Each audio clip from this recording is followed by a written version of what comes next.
kebahagiaan ya? Kegembiraan. Sederhananya gini. Kegembiraan itu tuh ketidakhadiran kesedihan, benar ya gampangnya ya. Saya selalu kesadaran walak-walik itu selalu ada. Ketidakhadiran dari kesedihan. Tak takon. Ketika kita ngobrol ngene iki kowe sedih apa ora? Mesti ora, mbok kaya ngopo kowe ketika kamu memperhatikan sesuatu, ketika kamu mendengarkan sesuatu, ketika kamu belajar fokus pada sesuatu, kamu harus meninggalkan semua kesedihan dan kegembiraan. Untuk kamu bisa bahas sedih, itu kowe kudu lepas sedih sih. Nek ora lho piye kowe bahas? Bener ora? Jadi itu pertama yang harus kita sadari itu bukanlah keadaan permanen. Betul nggak? Oke. Paham maksudku ya? Dewi ngobrol ini kenapa gembira? Karena tidak hadir sedihnya. Ngapa tidak hadir sedihnya? Wong Dewi diskusi kok. Ora sempet sedih. Ora sempet mikir. Kowe mikir, utangku akeh, cicilanku akeh. Iya, itu cuma jadi kesadaran orang mlebu ning manah tapi karena kita sedang bahas. Engko nek kowe dhewe ngelangut ngono kae. Aduh, netes sih. Asu apa teh iki jingkok kan gitu. Miso sih, oh iya no, miso ki karakteristik bangsa ya kowe. Oke. Saya tidak menafikan bahwa hidup itu ada masalah. Dan saya berani mengatakan bahwa hidup tanpa masalah itu tidak hidup. Masalah ada yang datang dari luar, ada masalah yang kita ciptakan sendiri. Dalam tanda petik ya. Oke, pertanyaannya gini. Aku nggak rumus ruwet-ruwet. Gue malah jadi kedawan ya. Jadi kita ngomong tentang menghadapi masalah saja. Karena kalau masalahnya sudah bisa dihadapi, kamu akan datang kegembiraan dengan sendirinya kan gitu.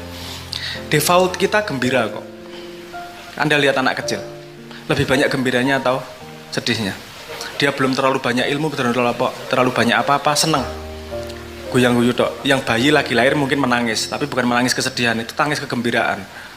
Nek kweling mungkin juga tangis penyesalan. Lahir geludak, delok bapak, aduh bapakku iso wae. Mbokku kok iki nangis juan. Oke. Gitu ya. Yang akan kita bahas berikutnya adalah ketika Anda menghadapi masalah, gimana cara menghadapinya agar itu tidak menghilangkan kegembiraan Anda. Bukan memecahkan masalahnya loh. Bagaimana membuat masalah itu bisa kita kontrol. Karena kalau masalah di atas kepala gue iso kontrol, itu dia yang akan mengontrol dirimu. Tapi untuk bisa mendapat kegembiraan, kamu harus bisa mengontrol masalah tersebut. Pertanyaannya gimana kita bisa mengontrol masalah tersebut? Apapun masalahnya. Ini pakai rumus itu, pakai rumus universalnya kemudian. Ada beberapa pertanyaan ketika Anda menghadapi masalah. Urutan pertanyaan. Ya, ini rumus sederhana kayak gini ya. Oke, pertanyaan pertama. Apakah masalah itu benar-benar masalah? Untuk Anda. Misalnya ngene, wah koyone bapak akeh nesu karo aku, ora trimo koyone wingi aku ngentut neng sebelah. Hatimu gundah gulana. Sebelum itu jadi masalahmu, pastikan itu benar-benar masalah enggak sih? Itu datang di kepalamu sendiri atau mau benar-benar masalah? Sebelum Anda menghabiskan energi untuk sedih, menderita dan segalanya, verifikasi dulu bahwa itu benar-benar masalah untukmu. Tanyain ke orangnya. Pak, kemarin aku ngentut. Oh, kowe tau sing ngentut. Oh, pantes sambune kaya ngono. Semangan sing apik ya le. Bisa malah jadi bukan masalah. Paham maksud saya ya? Oke. Masih pada pertanyaan pertama, ini pada varian cara berpikirnya. Apakah itu masalah buat Anda? Misalnya gini. Ono perang ki ning Ukraina karo apa jenenge Rusia. Wis perang ki. Apakah itu masalah? Masalah. Sing tak takut ini aku nggak ngajak kamu jadi selfish ya, nggak ngajak kamu jadi egois ya. Tapi ini ngomong paling dasar dulu, karena Anda harus kontrol diri Anda sendiri. Itu masalahmu apa itu?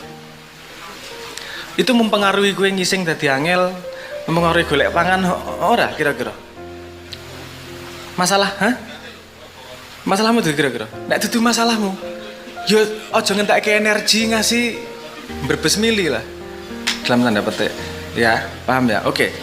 Kalau ternyata gini, banyak cicilan. Wah, iki real iki. Soalnya nek ora tak bayar ya ditagih iki.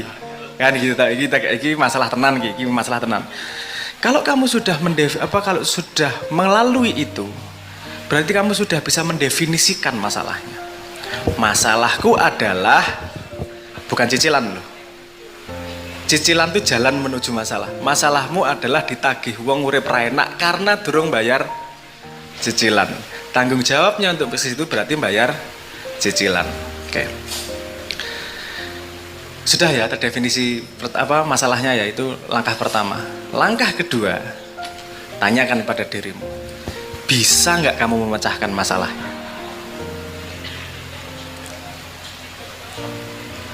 Kan ada dua kemungkinan, bisa atau tidak. Oke. Kalau bisa, pertanyaan berikutnya, mau atau enggak? Bisa belum tentu mau loh.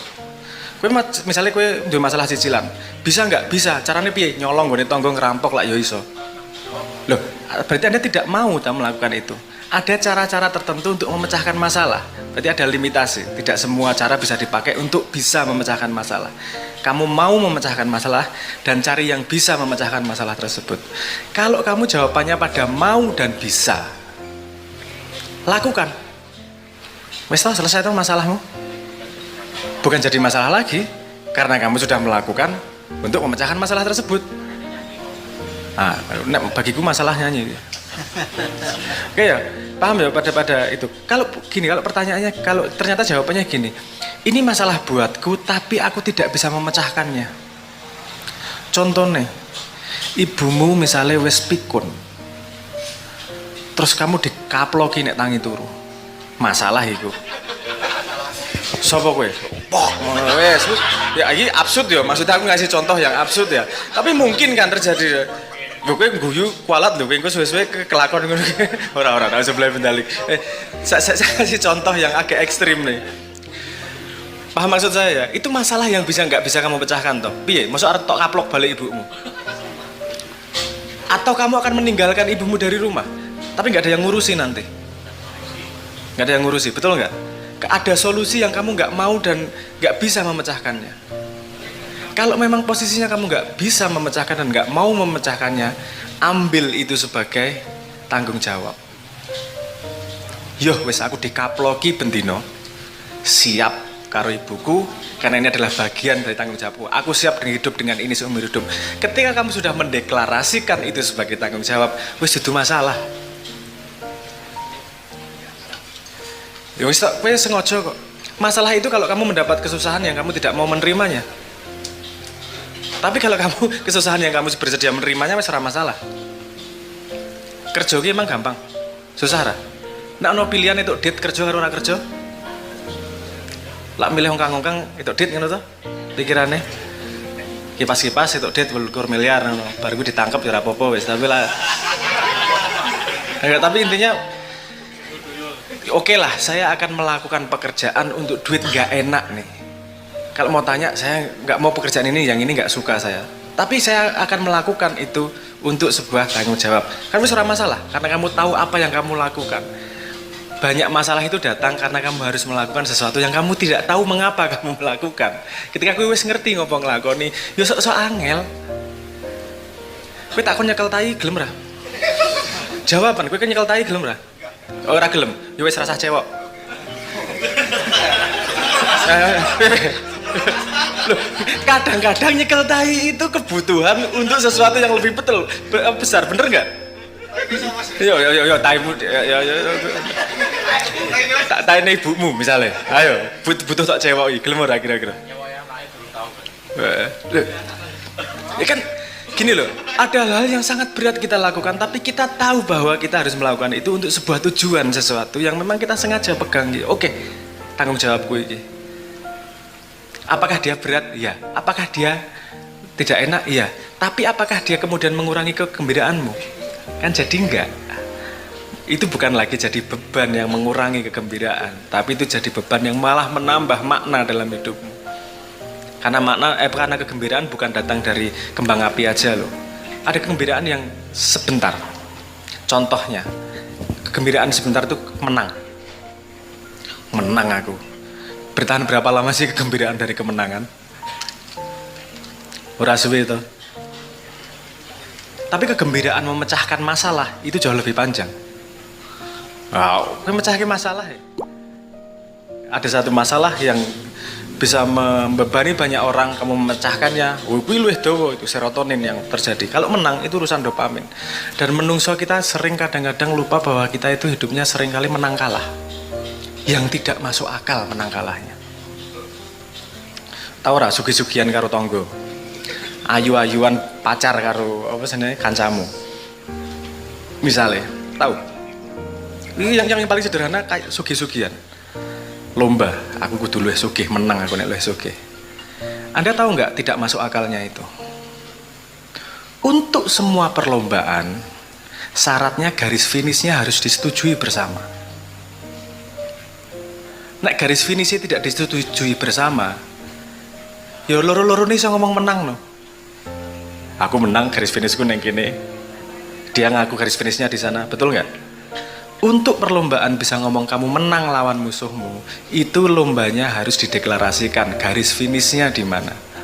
Kalau tidak ada garis finishnya, tidak ada lomba, yang ada kepalamu bikin lomba sendiri. Nek kowe sugi-sugian karo tanggamu, pernah nggak kamu sepakat sama tanggamu? Oke ya, yang dapat gaji 5 juta duluan menang berarti ya. Tahu ra kira-kira? Ngopo kowe terbebani karo utekmu dhewe pada sebuah perlombaan ilusi yang tidak disetujui juga, kowe kalah sedih dhewe, menang seneng dhewe. Kok dawa men dadak urusan gaji onane selesai. Nek mengarep seneng dhewe tok. Gue aduh. Kok nepuk tangan ngene to? Kowe urung tahu po. Rasa kemaki lah. Aku bukan merekomendasi, aku memberi solusi yang lebih mudah daripada gue bingung kok apa sugi-sugian karo tanggamu gengsi nek motore luwih apik ngono ki. Iki lomba apa to kuwi jane? Motor luwih ya Allah aku ki sok-sok rada ra masuk akal iki lomba. Ngopo ya kowe nyicil motor angel men? Lho tanggaku motore luwih apik aku ora iso kalah gitu. Aku rada sok-sok ana lomba kowe tahu karo tanggamu lomba sing menang ki sing piye? Kategori sing menang. Ya ora tau dibahas. Juk lombane opo? Kowe ngarang-ngarang lomba dhewe, bingung-bingung dhewe, bundet-bundet dhewe. Nah itu kreativitas manusia itu bisa memecahkan masalah, bisa membuat masalahnya sendiri. Makanya perlu dipastikan masalahmu itu beneran masalah atau cuma imajinasimu. Nek mengimajinasimu ngopo tok pikir. Gitu ya. Jadi kita begini, untuk menuju kegembiraan bisa caranya dengan jalan menuju gembira atau mengurangi yang membuatmu tidak bisa gembira. Karena tadi kita sudah dapat ilmu bahwa anak kecil itu mudah bahagia, seharusnya kita mudah bahagia. Kok tadi wong tua angel bahagia toh? Apa yang menggeret kita untuk jadi susah bahagia? Ternyata itu tadi banyak masalah ilusi yang dipikirkan, tidak bisa punya keputusan terhadap masalah. Hartok lakonnya portok tinggal. Nek tok tinggal berarti kudu siap urip sakmur uripmu dengan masalah itu. Saya berkali-kali ngomong soal pentingnya keputusan seperti itu. Karena nek gantung tok kuwi suwe jeblok utekmu. Suwe-suwe kowe nesu tanpa inget sebab nesune ngopo. Kaya wong kowe tau ora to jenenge jotakan karo bocah 3 tahun ngono. Ngasih lali pokoknya mbiyen aku jodohan ngopo ya pokoke ra seneng aku karo cah kae. Kuwi ya ngopo to gitu. Itu kadang-kadang kalau kita punya masalah di depan mata yang tidak kita selesaikan, itu iso dadi tinggalane ngono kuwi yang tidak bisa dipecahkan kemudian. Ngopo urip soro. Jadi kita kurangi yang memungkinkan untuk kegembiraan bisa berkurang sehingga kegembiraan punya kesempatan untuk muncul karena sejatinya dia pengen muncul terus-menerus gitu.